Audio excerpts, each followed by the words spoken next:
I've got a copy here of a letter that I wrote on our behalf as a fellowship to the universe earlier in the week, and I'll just read it to you as our opening words. Dear Universe, wow, I mean, this is all quite spectacular. So we just wanted to write you this morning to express our thanks for this glorious swirling existence that we find ourselves in. I mean, that sunrise and those stars, the way the trees reach for the sky and the roots go down and connect with each other, the way the human heart can break and mend, can soar and heal, the cuteness of puppies and babies, the majesty of rainbows, the fantasy of unicorns. How miraculous, too, that all things are connected, that humans find ourselves with this strange consciousness that allows us to feel these feelings of gratitude for being alive, for having bodies at all, for even being a part of it all. Truly we give thanks for this precious day. This morning has come, and so we arise and greet the day. We just wanted to let you know that we'd all be thinking of you at around 10 a.m. this Sunday. We like to gather each week in our community to do this all together. While we might do it on our own, there's always something special about gathering to celebrate and marvel as one community. Anyway, we hope you enjoy your day, or night, or I guess the vastness at all, depending on where you happen to be finding yourself in this moment, universe. Things do seem to get deep when we regard you. Anyway, with love, the Unitarian Universalist Fellowship of Central Oregon. And so then I folded it up and I put it in an envelope and I addressed it to the universe at Universe, and I was taking it to the post office box when a breeze of wind came through and took it out of my hand, and it went soaring off into the sky. And I didn't think much of it until on Friday I received this letter from the universe. I'll just see what it says. I waited to open it until we were all together. It says, Dear UUFCO, I'll be there on Sunday. With love, the universe. Well, isn't that nice? I wasn't sure we were going to get a response. And for all of you with poor penmanship, do not worry. It does not look like the universe took too much time in concentrating on the universe's penmanship and handwriting. Would the universe have handwriting? I think not. Maybe? I don't know. Either way, it is good to be here together in this universe, celebrating this universe, with this universe, as this universe. We all come together, and so wherever it is you find yourself this morning, we welcome you. We, this fellowship, writes one more letter this morning. Dear you, whoever you are, wherever you are, and however you are, we're glad that you're here with us this morning. Signed also with love, the Unitarian Universalist Fellowship of Central Oregon.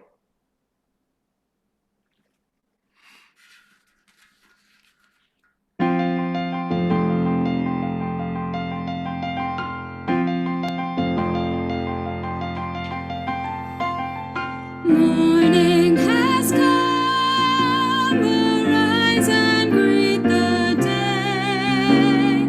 Dance with joy and sing a song of gladness. The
Good morning, UUFCO. My name is Dirk Mathias, and this is my wife. Good morning, I'm Tere Pelaez, and we invite you to light your chalice.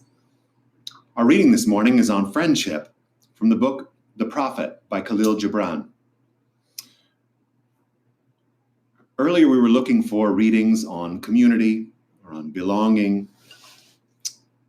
But yesterday, I received a call from one of my oldest friends who we haven't seen from before the pandemic and felt that friendship would be a good topic for our chalice lighting. We would put this out to all of you who have been testing your endurance far from in physical distance from friends and family. This reflection is for you.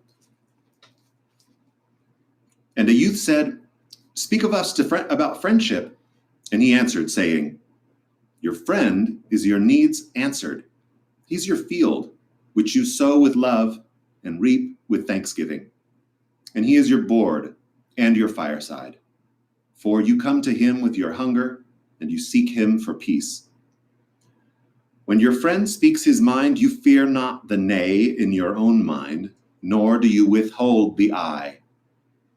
And when he is silent, your heart ceases not to listen to his heart. For without words in friendship, all thoughts, all desires, all expectations are born and shared with joy that is unacclaimed. When you part from your friend, you grieve not, for that which you love most in him may be clearer in his absence, as the mountain to the climber is clearer from the plain. May peace be with you. Buen camino.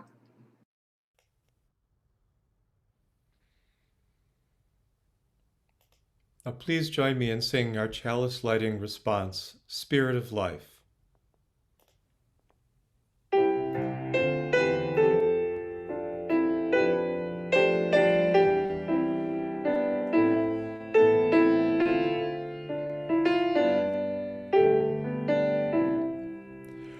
Spirit of life, come unto me, sing in my heart all the stirrings of compassion, blow in the wind, rise in the sea, move in the hand, giving life the shape of justice.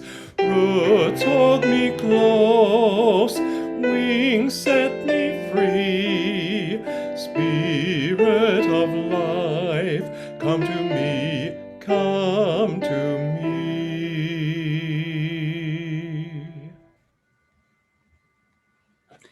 Good morning. My name is Chela Sloper, and I am your Congregational Life Facilitator, and I have today's announcements. Firstly, just a reminder that for this whole month of February, our theme is Beloved Community.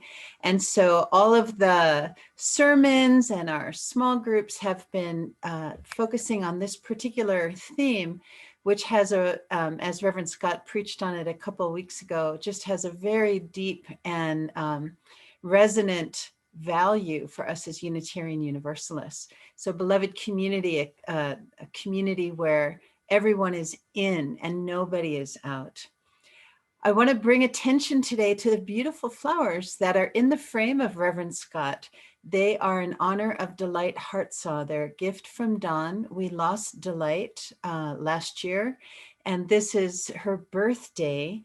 And it's either today or around this time. Anyway, so the flowers are a celebration of the delight that Delight Hartsaw brought us all. So thank you, Dawn, for that gift for the sanctuary.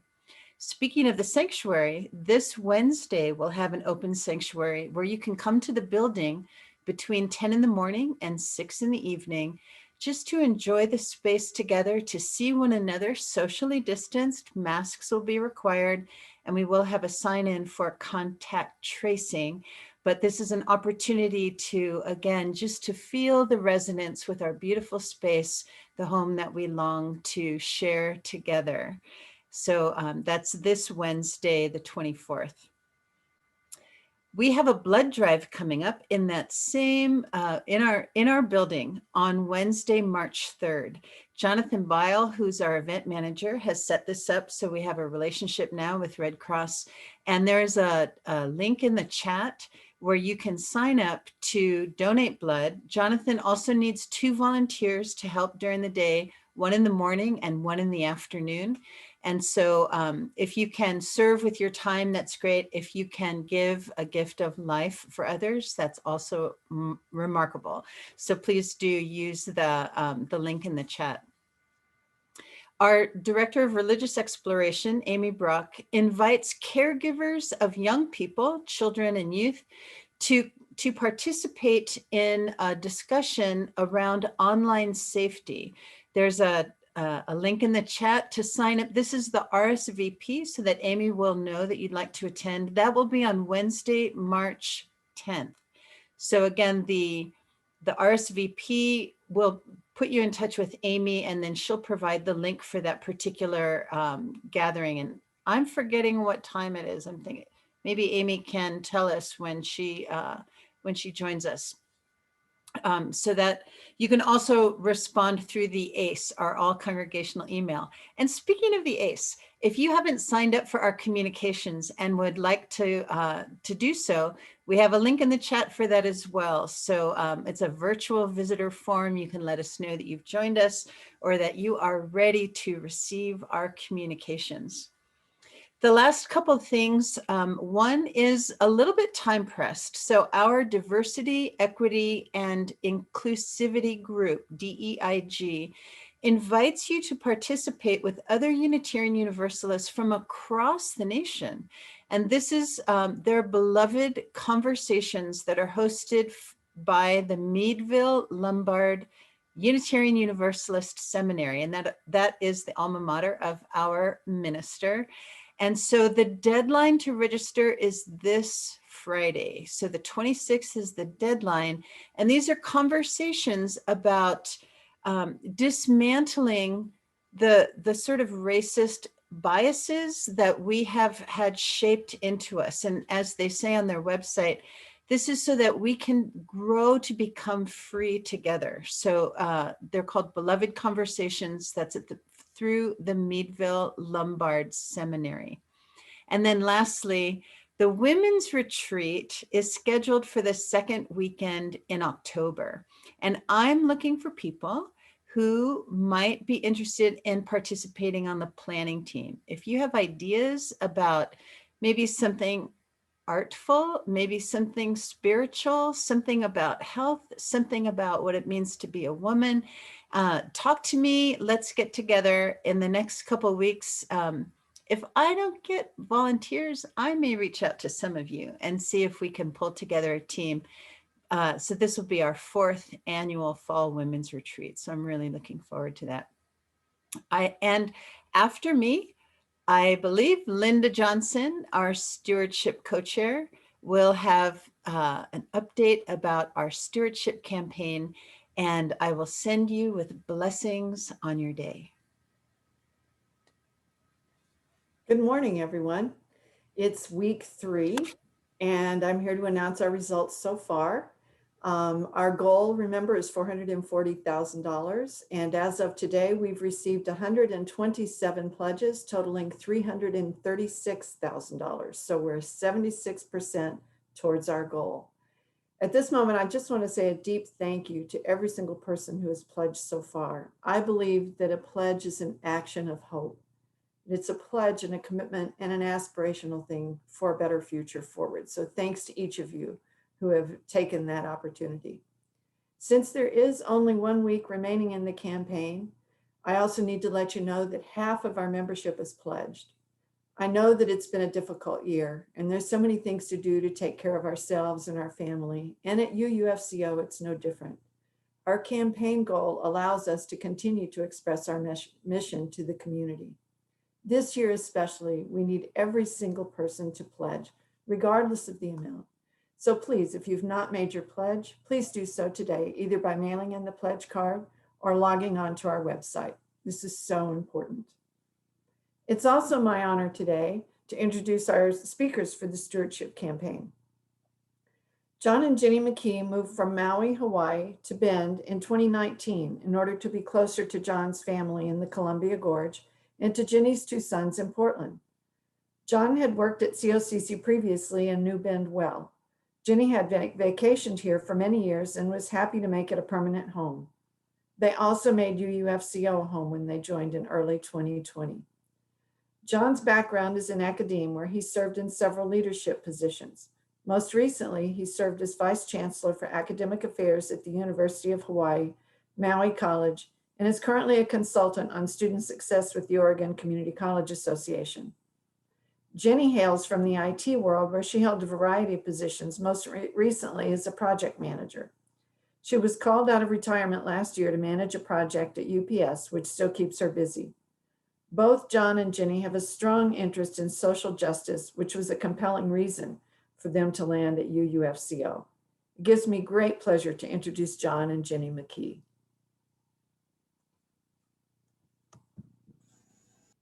Good morning. My name is Jenny McKee, and this is my husband, John.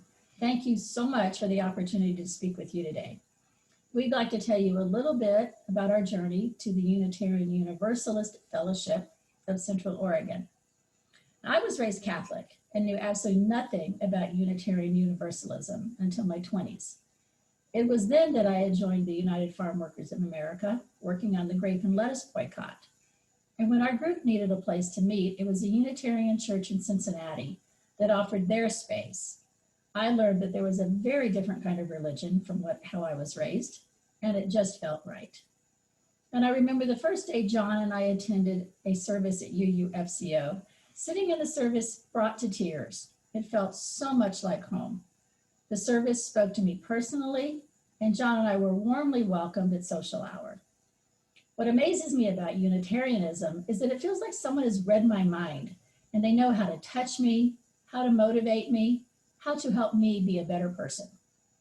And I've gotten to know so many wonderful people at the church through the Social Justice Committee and our work on homelessness, as well as at the church gatherings that we had prior to the pandemic. In a nutshell, UUFCO has given me a spiritual home, and for that I'm very grateful. And I hope that you will consider supporting the church in whatever way you can as we grow together and move forward, seeking justice and equity for all. Good morning. A church community was an important factor when we decided to make Bend our home. We had been members of First Unitarian Church of Portland before moving to Maui in 2009. Maui didn't have a congregation, so we spent 10 years without a church community. UUFCO felt right from our very first visit after moving to Bend in August of 2019. Since that time, we have become actively involved in our church's commitment to social justice. During my adult life, I have been fortunate to experience living, working, and studying with many different ethnic and cultural groups. I hold these relationships close to my heart, a part of my extended family. Motivated by these relationships and a liberal leaning towards change, I volunteered with what has become the Diversity, Equity, and Inclusion Group, or DEG for short. Through education and activism, DEG is addressing the institutional and societal racism that has continued to exist for far too long. Over the past several months, over 100 mostly church members have participated in DEG's anti-racist educational programs. I believe that the work of DEG is really making a difference. We feel so lucky to have found a church home that aligns with our principles and supports so many important social justice programs. This is why we became members in 2020 and increased our contribution to the church this year, and why we will continue to be involved with its social justice initiatives.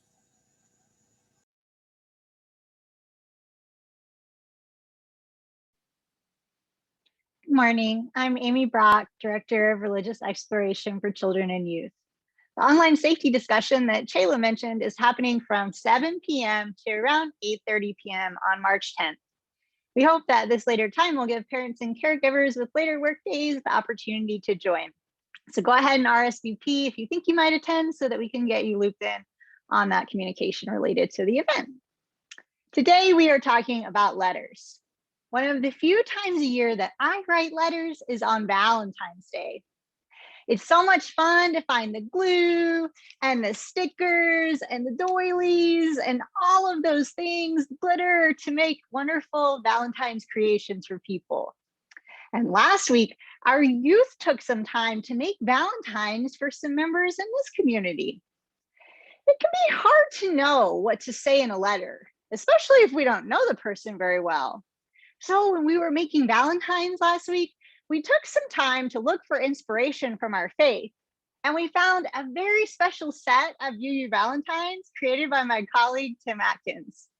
They say things like, "We go together like a flame and a chalice. I love you more than Thoreau loved the woods. Will you join the committee of my heart? Every day I thank God, the universe, the unnamed, the spirit, Mother Earth, all of the above, or none of the above for you. You are the answer to my prayers, meditations, and/or moments of quiet reflection. I love you more than fair trade coffee." Well, almost. We also found a poem called "Love is Hard" by Carrie McDonald and Teresa Cooley. It goes like this. Love is hard. Love for people, especially those who are different from you. Love that says, I see you as a person. Love that says, let your unique light shine in the world, because each of our souls touches the divine mystery. Love that says, we're on a journey together and my future is tied up with yours. Love that grabs you and won't let go until your whole life is dedicated to siding with love. Love that changes the world. Love is hard. Do it anyway. And writing letters could have the same logic behind it. Maybe it is hard, but do it anyway. And with that in mind, I wonder who you might draw a picture for or write a letter to today.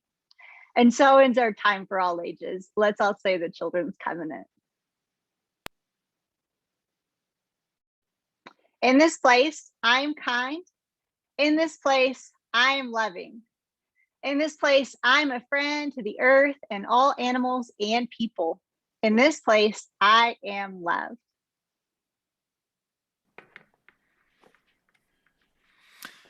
In some way, our joys and sorrows times is kind of like love letters to each other. Not that romantic kind of love, but love of life shared. And so we open up a space each week in this community to do just that, to share our joys and our sorrows with one another. We don't begin these by saying, "Dear UUFCO, this week, my brother was diagnosed with cancer," or "Dear UUFCO, this week, my child had their first baby." But truly, at the beginning of each of our joys and sorrows is the assumption of addressing and speaking to and being held by this community. So at this time, we'll open up our chat box as Peggy lets us know a little bit about the music that should be playing to support this.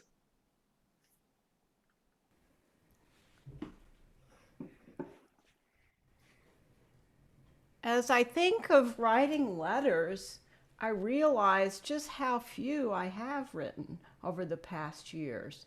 The age of electronic communication, texting, messaging, I think the art of writing letters has really been lost for many of us. And I was reminded how precious a letter is when one of my students wrote me this and brought it and delivered it at her piano lesson. And I'm going to share it with you today because it's just precious. It says, "Dear Miss Peggy, I am so glad you are my piano teacher. To me, playing the piano is so fun. I'm so glad we get to see Love when we come." By the way, Love is the kitty that used to live here and belonged to that little girl who now is living here after she traveled 6 miles down the mountain, through the woods, across the river to live in the place that she only knew as home her whole life. And then she says, "I love you, Miss Peggy. Love, Amelia. I love you. And it has this beautiful jeweled little house and hearts. And it just made my heart sing. And I think it's the children that represent the morning, the coming of a new day that just gives us so much hope and love in our hearts. And I found this hymn in our gray hymn book called Morning Has Come. And I'm not sure if you are as familiar with it. It's around. So I thought I'd play with that as you share your joys and sorrows and your love notes and notes of friendship with each other.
We began our service with that hymn, Morning Has Come, and there's so many things to do when the morning has come. They offer us dance with joy, sing with hearts of gladness. It really is a question of how do we spend our time? How will we spend our day? Will it be singing and rejoicing? Will it be crying and comforting? Well, one of the things that's always available to us as an option in a day, as so many things are, is to write a letter. Well, it's always a possibility, always an option, but whether we do it or not, that's a different question. Neil Young reflected on this in a song off of his 1992 album Harvest Moon. He wrote the song, One of These Days.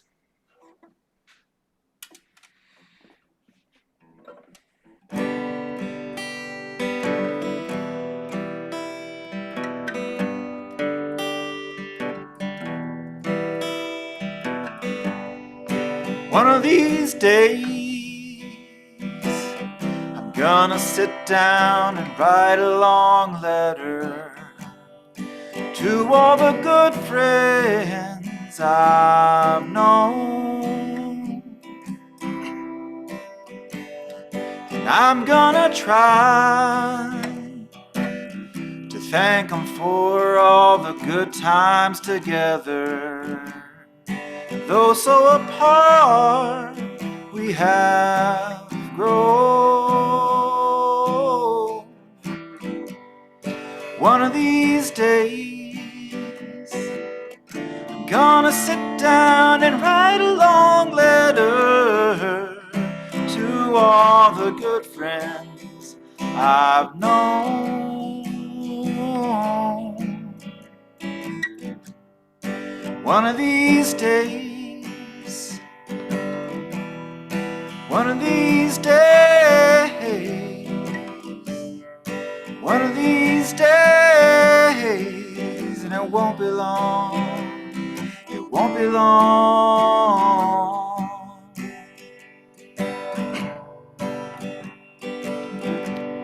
And I'm gonna thank that old country fiddler and all those rough boys who played that rock and roll. And I never tried to burn any bridges, though I know I've let some good things go. One of these days, I'm gonna sit down and write a long letter to all the good friends I've known.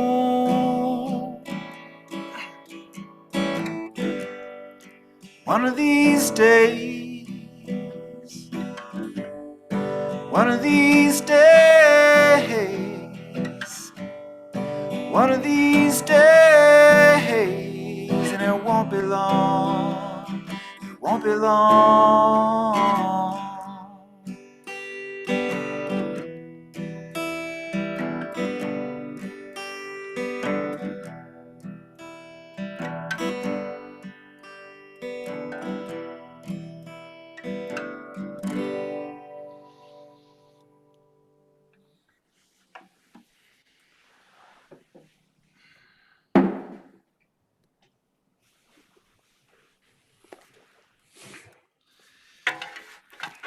Being inspired as I was by the receiving of a letter back from the universe that we heard earlier, I thought I would try again and write a letter to letter writing. Maybe even a little more abstract than writing a letter to the universe. I don't know. I've not heard back from letter writing yet, so we'll see. But I thought it was worth the effort.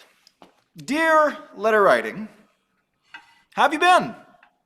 It's been a while, I confess. I know this because I tried to write a letter recently, and it took me about 2 hours to write it, and it wasn't a very long letter. I was writing in pen, and I had to start over several times, but more than that, as I wrote on the page, I found that my own voice inside the letter, my writing voice, had become somewhat unfamiliar to me in this form. It felt extremely vulnerable. The words seemed so permanent and louder than they might in an email. Sorry, I'm not sure if even mentioning emails is a sore spot for you or not, but there you have it. And yet, as I wrote this letter, something slower and more meaningful came back to me. That letter writing voice from inside, the one so exposed and intimate, and also connected. Where did that go? That part of me. In ignoring you for so long, letter writing, I feel like I lost a relationship not only with those I might have connected with through letter writing, but also with myself, a certain expression of myself. But having written a letter again, I feel these again. Letter writing, I promise not to be such a stranger, and I'm grateful to you for what you offer the world. Sincerely, I do believe you like it when letters are signed like that. Sincerely, Scott. It had been a long time since I wrote a letter. It seems like we're currently in the middle of a shift in communication once again, which happens with humans with technology. We're in the middle of a shift, or towards the end of a shift, perhaps, with letter writing. I come from a letter writing family. I remember when I was a child growing up, my parents and my grandparents on both sides of my family would all write letters to one another. And curious as I would read these letters from time to time and to find that they were incredibly boring. They were letters about the weather, about the hardware store, about the neighbors, some reports on cousins. My parents also used to write letters to one another and letters to us and their children, and we would write letters back to them. But like so many people, we've just shifted with the technology. And it makes sense, I suppose. Things get easier. One day we all started writing emails to each other and then just probably talking on the phone more. And now we have Skype or FaceTime or Duo, and it's much more exciting to just see one another and talk. And yet, there is something lost in this release of letter writing. It seems like a piece of our shared humanity is leaving us, as Peggy shared. But I understand that this technology guides us along, but I know that I've looked back and read with such joy past letters of my own life, but I also publicly shared letters from other individuals, people like Ernest Hemingway or Virginia Woolf or Cahill Gibran, who was our chalice lighting this morning, Henry Miller or Thoreau. All these people wrote letters, and I learned so much about them and perhaps about myself by reading them. I wonder if this art of letter writing will just vanish someday. I know right now there's a conversation in my children's upbringing at their schools. Will the children learn cursive or not? It would seem that cursive is much less important these days, and typing, perhaps a more relevant skill.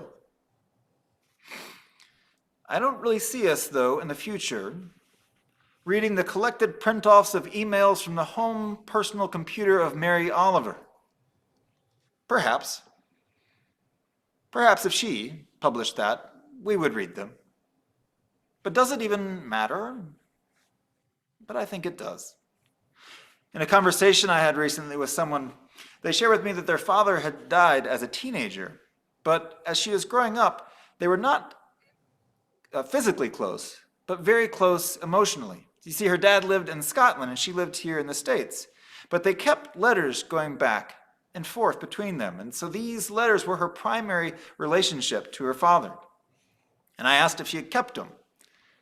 But that's what I find so interesting, is her response was this look of almost amazement that I would even ask the question. She said, of course I kept them. Those were my relationship with my father. My guess is that most of us have a letter tucked away somewhere from someone, sometime in our life that meant something to us. Maybe it was a letter from someone we love. Maybe it was an acceptance letter from a job. Maybe it was a letter from someone that we've known one time and no longer have in our lives. So this was probably one of the most fascinating sermons to prepare for.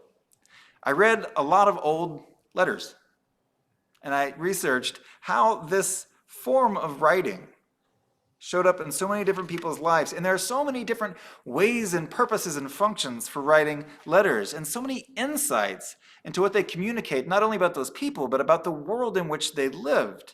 Each letter offering us a window into the time and the context from the author of the letter, how they communicated, what was going on in their heart. I've asked some members from our stewardship committee this morning to share some letters throughout history and from their own lives.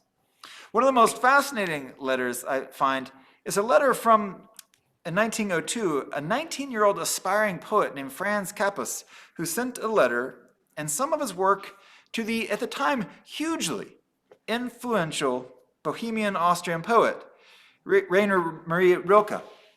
He sent some poetry and asked for some feedback, and some months later, Rilke responded, and this began a 5-year relationship of letter writing between the two, a correspondence between this mentor and a young poet. And Fletcher Chamberlain has offered to read one of these letters to us.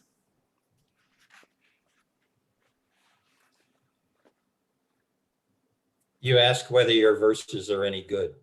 You ask me. You've asked others before this.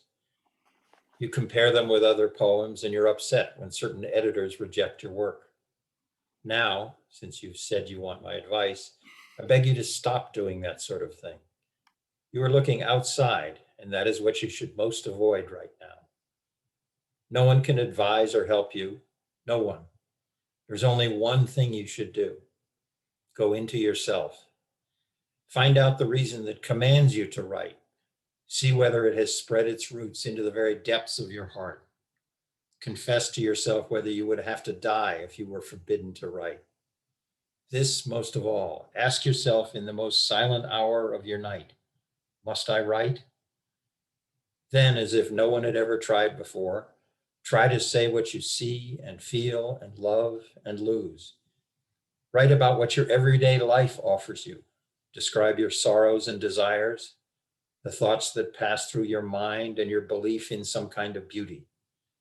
Describe all these with heartfelt, silent, humble sincerity. And when you express yourself, use the things around you, the images from your dreams, and the objects that you remember. A work of art is good if it has arisen out of necessity. That is the only way one can judge it. So, dear sir, I can't give you any advice but this. Go into yourself and see how deep the place is from which your life flows. At its source, you will find the answer to the question of whether you must create. Accept that answer, just as it is given to you, without trying to interpret it.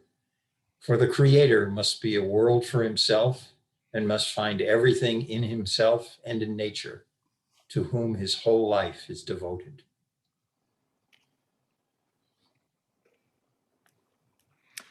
Sometimes letters are that place that we reveal secrets or confession, maybe things that we can't bring ourselves to say aloud into the world, but somehow can find a place to write them down.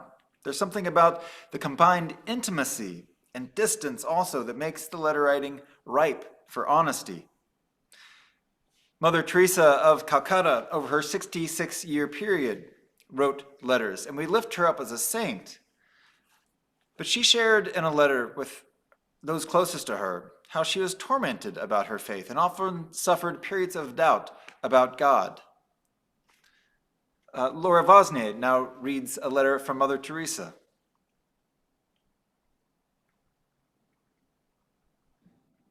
I call, I cling, I want, and there is no one to answer, no one on whom I can cling.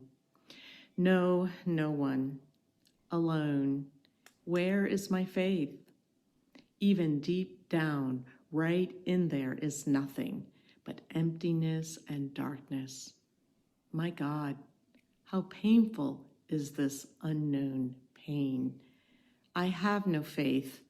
I dare not utter the words and thoughts that crowd in my heart and make me suffer untold agony.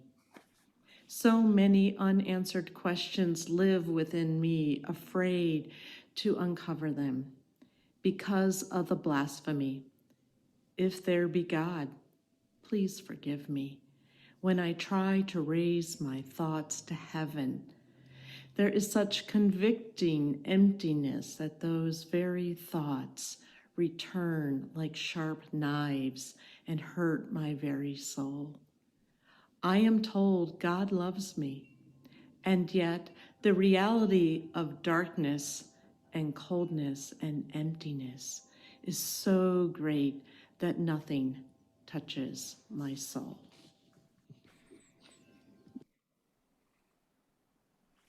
Letters can hold a lot of space. One of those is the thank you letter, or just expressing gratitude. If you've ever received a thank you note, you know that it just feels good, especially when it comes from, I don't know, say your children. Tom Moore and Daleen Schwartz now share some letters they received along their way.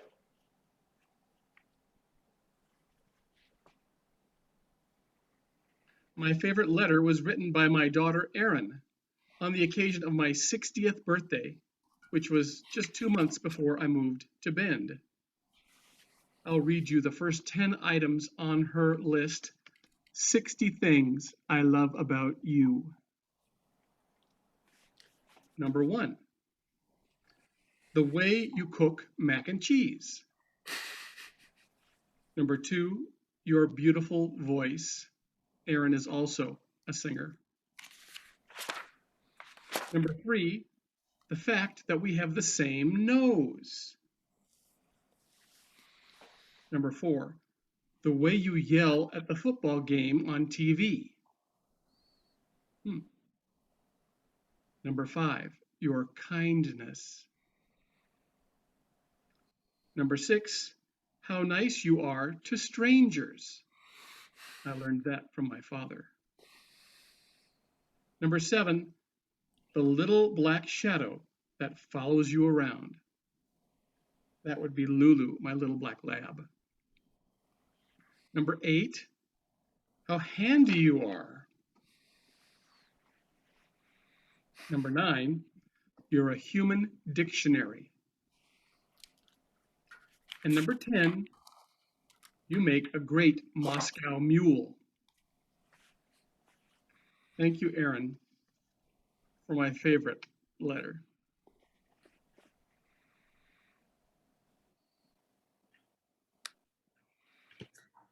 About 15 years ago, I got this letter from my son on Mother's Day. And this was about 1 month before he was to graduate from the University of Oregon. Mom, I'd like to take today and attempt to adequately express my appreciation and gratitude for everything you do for me. Your constant support and always open ear has helped guide me through many challenges while still giving me the space to make my own decisions. Your thoughts and advice are held in high regard and are very much appreciated. Looking ahead, my near future is uncertain, but I take confidence knowing that I have a mom like you to help me overcome any difficulties that I may be confronted with. You are a great mom, and you should enjoy this Mother's Day knowing that I am forever grateful. I love you, and happy Mother's Day. Love, Brian.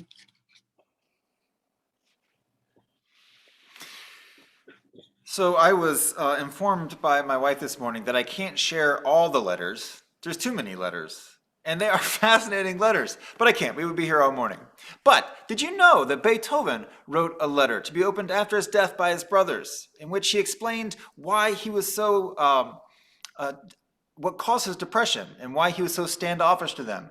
And he said, speak louder when people ask of him why it is that he is so sad. What am I supposed to say? Speak louder? That I'm deaf? How could I possibly admit an infirmity in the one sense that I ought to be more perfect for me? Saying, that's why I pushed you away. Or Malcolm X writing after his pilgrimage to Mecca, after realizing that he was probably the first Black American ever to do so, and acknowledging that it fundamentally changed how he believed about his own personal life in the civil rights movement. Or that a 12-year-old once wrote Frank Lloyd Wright a letter. After his father had had a house built, the 12-year-old wrote, you know, I'd like a doghouse as well to match my father's house, to which Frank Wright responded with full blueprints for that letter. But I will pause to read one more letter, and it's the love letter. It's Vita Sackville West, who is an English author and poet and gardener, and she wrote this letter to her lover, the novelist Virginia Woolf, on January 21st, 1926. And she writes to Virginia Woolf, I am reduced to a thing that wants Virginia. I composed a beautiful letter to you in the sleepless nightmare hours of the night, and it is all gone. I just miss you in quite a simple and desperate human way. You, with all your undumb letters, would never write so elementary a phrase as that. Perhaps you wouldn't even feel it. And yet, you'll be sensible of the little gap. But you clothe it in so exquisite a phrase that it should lose so little of its reality. Whereas with me, it's quite stark. I miss you more than I could ever have believed, and I was prepared to miss you a good deal. So this letter really is just a squeal of pain. It's incredible how essential to me that you have become. And I suppose you are accustomed to people saying these things. I mentioned earlier that it took me about 2 hours to write a letter. Maybe this is one of the reasons that we're losing touch with this art and craft. Time is such a pressed and precious commodity. We live in a world that values speed and efficiency and technology. The Unitarian Universalist minister Gordon Gibson once uncovered a gold mine of letters that were thought to be lost forever, penned by the pioneering feminist and Universalist Judith Sargent Murray. When I asked him who she wrote all these letters to, he said, everyone. She'd write to friends and family and politicians and fellow thinkers and children. And my first thought was, where does she find the time? She must have nothing else to do.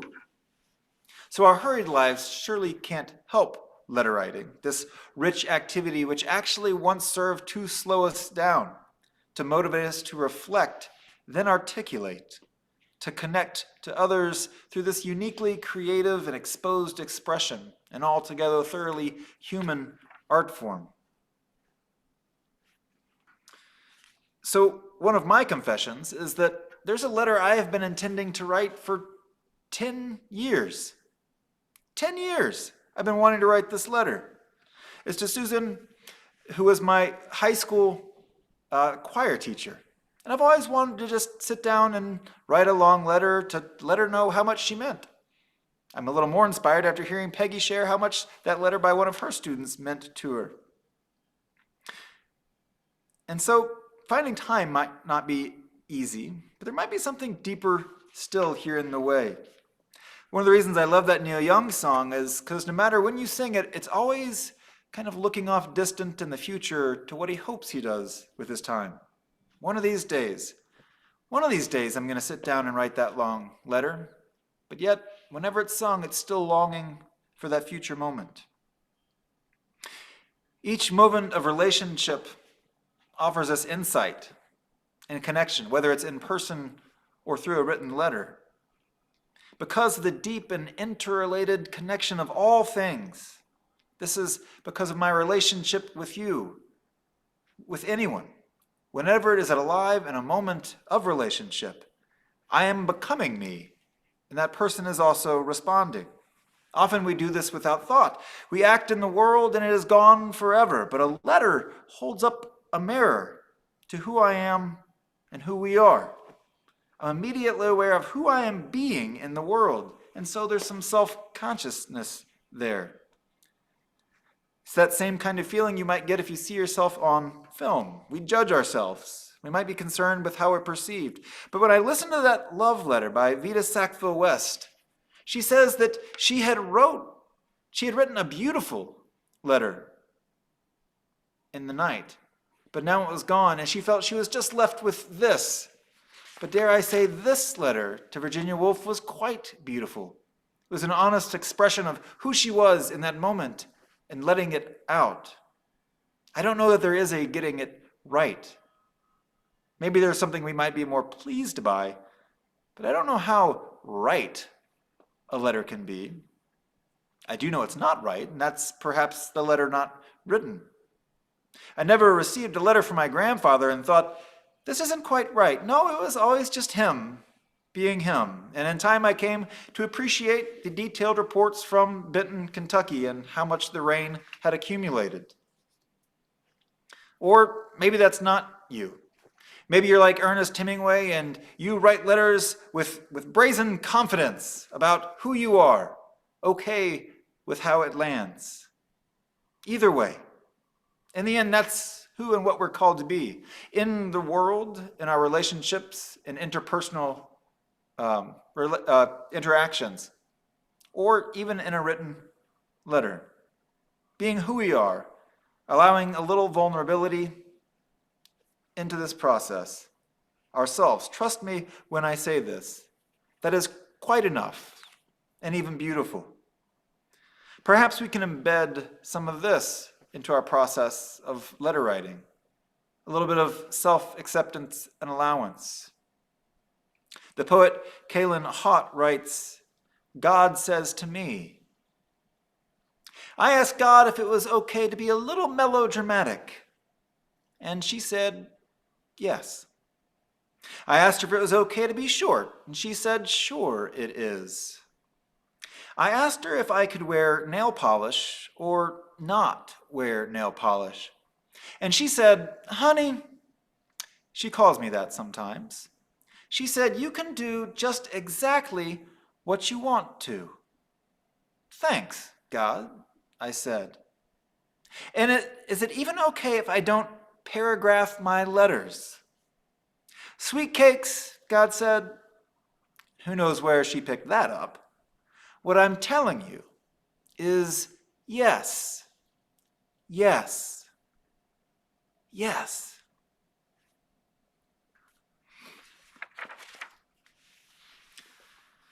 There'll always be things to get in the way, whether it's time or our own selves. Technology, perhaps, and they mingled together. My grandfather ended up writing letters on his typewriter. I recall him sitting, ticking away with his 2 fingers. My dad saying, feeling so smart, it's so much quicker. Use this new word processor I have. You can cut and paste and rearrange. You can save so much time. And my grandfather saying, I'm 75 years old. I'm not trying to save time. I'm trying to enjoy it. I'm just writing a letter. I invited you to perhaps bring a piece of paper and pen to this service. If you did, fantastic. If you didn't, that's just fine too. I'm going to invite you just to take one moment. Bring someone into mind that you might like to write a letter to. And I'll invite you to think about what that greeting would be. Dear person. And then what might that first sentence be? Dear person in my life that means something to me, I have something to say. Because that's how it starts. With a greeting and a first sentence. That's how the process of slowing down begins, of connecting, well before putting a stamp on an envelope. There's something tactile about it. That paper in hand, that pen pressing into it, leaving an indentation on the paper. And when it's received, you share something with one another. A paper held and a paper received. We reach out in relationship and connection in many, many ways. Relationship and connection, these are the foundations of creating a beloved community. And so we honor them however they enter our lives. So we reach out to connect, to say thank you, to ask forgiveness, to share, to celebrate, to express, to love, but quite simply, to live this life together as it was meant to be, interconnected, each one of us. Sincerely, Scott.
Our closing song, We Give Thanks, was chosen by Scott because he realized, although this is about letter writing today, that these special letters really were about giving thanks to special people, special talents, special days.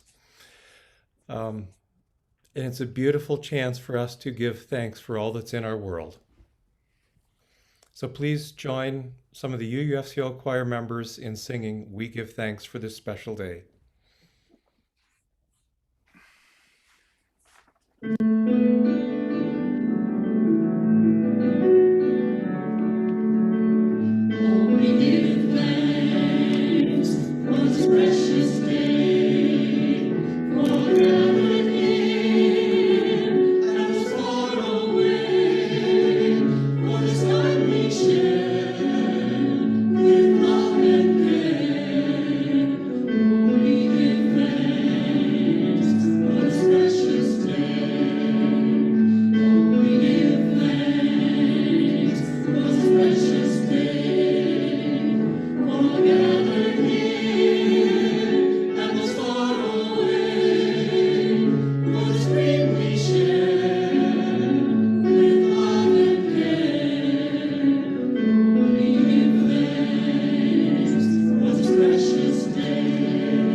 If you've lit a chalice in your own home, we invite you to extinguish that now as we say together the Unitarian Universalist Fellowship of Sensual Organs Covenant.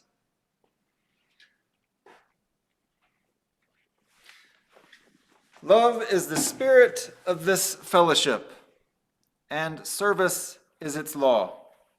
This is our covenant, to dwell together in peace, to seek the truth in love, and to help one another. We invite you to stay after our service, after the postlude, and we'll have our virtual coffee hour where we will explore. There's Peggy's postlude, and then there's where we will explore. Where we will. I do that near every week. Where we will explore the question of who might you write a letter to? Who's someone in your life that it would be fun to write a letter to? During the postlude as well, we'll have some information up on our tile around how you might share resources with this congregation for an offering to support the ongoing good work of this fellowship. So there was a postscript on this letter from the Universalist earlier that I didn't read as I thought it might make a nice benediction. So the Universalist did say, UUFCO, I'll be there on Sunday with love, the Universe. P.S. Thank you for the great letter of appreciation. Also, thank you for being you. Wow. The universe just thanked you for being you. No one else can, and no one else will. I guess it's up to you. Go in peace. Go with love. We'll see you again.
Hi there. So if you're planning to stay for the breakout rooms, then hang tight. And if the postlude is now your benediction, your postscript benediction to enjoy the day, then do press the little leave button, leave the Zoom room. And otherwise, those of us who remain will break out into the rooms that Jonathan will assign us. So I like buying special stamps to put on my letters when I send to people. American flags are fine, but they're more for bills. But I always like to get the specials, to go to the post office and buy special stamps. And when I go places, I like looking for cards. And I love also finding the cards that some of our artists in the congregation have available for sale. Like Barbara Cella has her pastels available at the local, what do you call it? Pack, Ship, and More, whatever those stores are. But anyway, it's fun to get little greeting cards that are blank. Photographs by Grace Kennedy. Susan Kinney has beautiful salt and like rubbing alcohol art, beautiful things. Anyway, because I love getting things in the mail as well. That's not a hint, but anyway, so we'll be on our way into breakout rooms shortly. I'll talk about letter writings. See you soon.